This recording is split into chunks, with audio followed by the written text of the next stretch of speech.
السلام عليكم خوتي، مرحبا بكم في هذه القصة أو القضية ديال حميد الأب اللي ذبح ولده نهار العيد الكبير.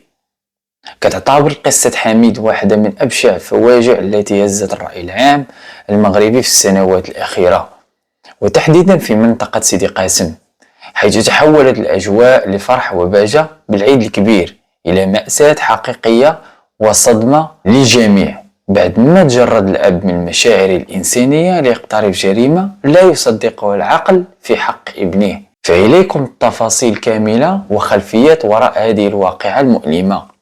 فمتنسوش أخوتي ديروا لايك إلا نسيتوها باش سيبورتيو خوكم، ويلا نمشيو في القصة. ليلة العيد، في الوقت الذي كانت تستعد فيه العائلات لاستقبال العيد الأضحى وتجهيز مستلزمات الذبح من السكاكين الكبرى والصغيرة والمناشير والمقد، استغل الأب حميد خلو المنزل وانفرد بفلذة كبده وهو طفل صغير في العمر الزهور باستخدام سكين مخصص للذبح الأضحيات العيد. قام الأب بالإجهاز على ابنه وذبحه بطريقة وحشية داخل المنزل، مما تسبب في وفاته على الفور قبل أن يتمكن أي شخص من التدخل أو إنقاذه. عند اكتشاف الجريمة من طرف الجيران أو بقية الأفراد الأسرة، سادت حالة من الذهول العارم والصراخ، وتحول الحي بأكمله إلى مآتم وسط الصدمة من هول المنظر، حيث لم يتدخل أحد أن يمتد السكين المخصص للضحية إلى عنق طفل صغير. بعد وقوع الجريمة، حلت العناصر الدرك الملكي والسلطات المحلية على عجلة إلى عين المكان، وتم توقيف الأب حميد.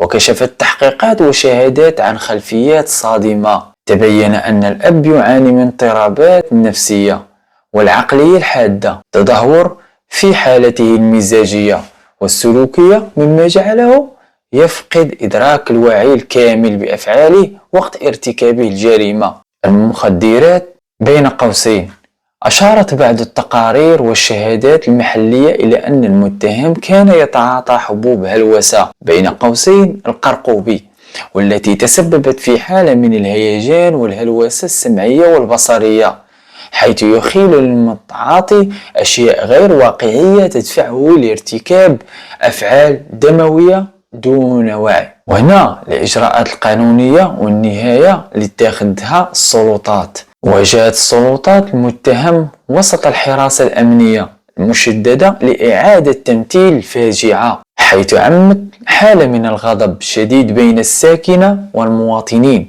الذين طالبوا بأقصى العقوبات.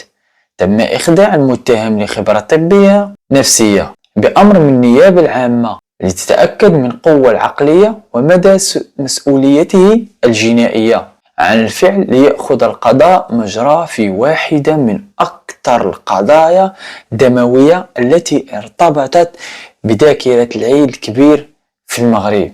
وصلنا لنهاية القصة أو القضية، وهذه القضية راها حقيقية ماشي من وعي الخيال.